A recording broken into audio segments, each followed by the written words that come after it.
আজ ৬ সেপ্টেম্বর শনিবার বিকে নিউজে সমগ্র বরাক উপত্যকা সহ বিভিন্ন জায়গার খবরগুলি হলো। প্রথম খবর, সিএএ আইন নিয়ে চলছে রাজনীতি। কা আইন নিয়ে গৌরব গগৈর বক্তব্য।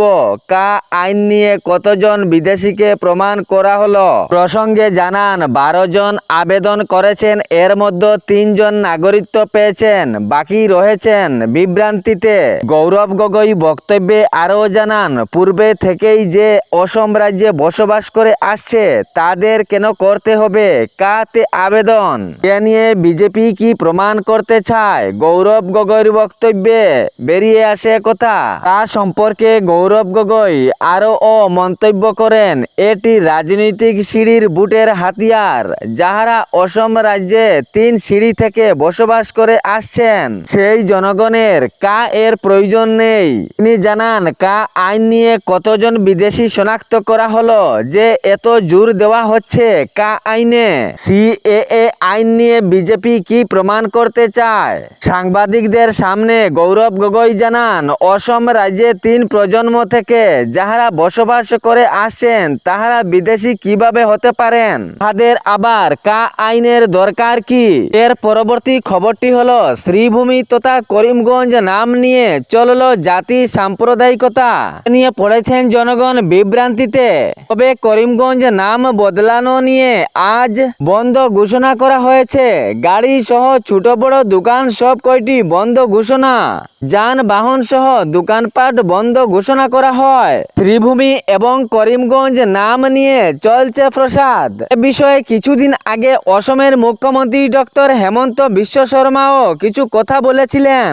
শ্রীভূমি নাম উনি রাখেননি, রেখেছেন বিশ্বকবি রবীন্দ্রনাথ ঠাকুর। এ প্রসঙ্গে তিনি এটিও বলেন যে শ্রীভূমি নাম যে বদল করার আহ্বান দেয় সে কি রবীন্দ্রনাথ ঠাকুরের উপরে নাকি? সে কি নোবেল পাওয়া ব্যক্তি নাকি? তিনি জানান, শ্রীভূমি নাম পূর্বে থেকেই স্বীকৃত ছিল, যাহা রবীন্দ্রনাথ ঠাকুর এ নামটি দিয়েছেন। তাহলে এ নামের পিছনে এত বিবাদ কি?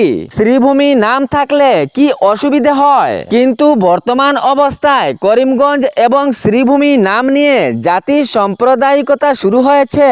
এক দলের চাহিদা শ্রীভূমি এবং অন্য এক দলের চাহিদা করিমগঞ্জ।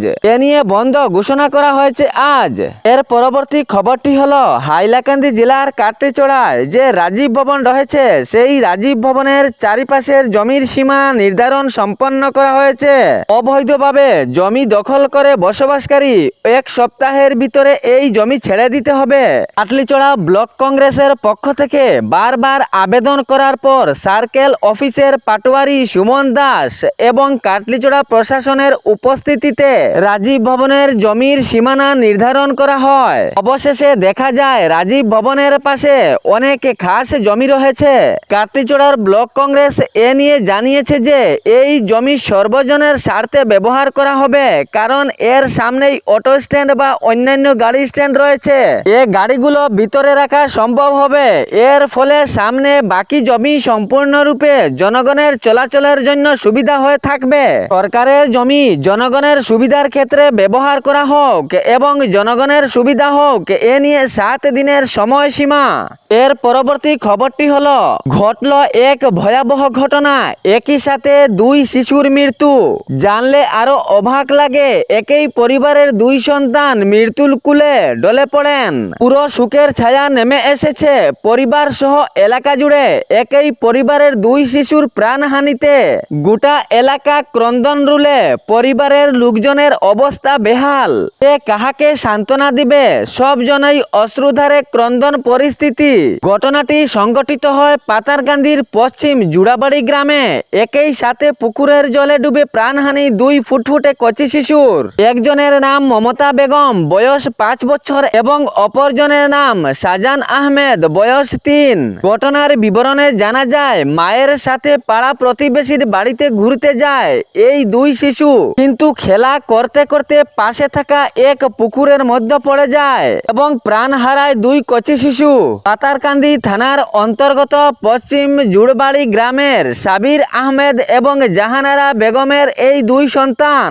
মা যখন প্রতিবেশী মহিলার সাথে কথা বলতেছিলেন ঠিক তখনই এই 2 শিশু খেলা করতে করতে পুকুরের পাশে চলে যায়। এবং এই দুই শিশু পুকুরের মধ্যে পড়ে যায়। যখন দুই শিশুকে না পেয়ে অনেক খোঁজাখুঁজি শুরু হয়, তখন দেখা যায় ছেলে শিশুটি পুকুরের জলে ভাসমান অবস্থায়।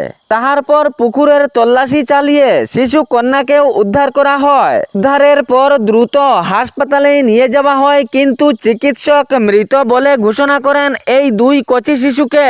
পরে এই খবরটি পাতারকান্দি থানাকে দেওয়া হয়। পাতারকান্দি পুলিশ বাহিনী দ্রুত ঘটনাস্থলে পৌঁছান এবং প্রাথমিক তদন্ত শুরু করেন। তাহার পর ময়না তদন্তের জন্য করিমগঞ্জ সিভিল হাসপাতালেও পাঠানো হয়। কিন্তু এ ঘটনায় পুরো চাঞ্চল্য সৃষ্টি হয় এলাকা জুড়ে।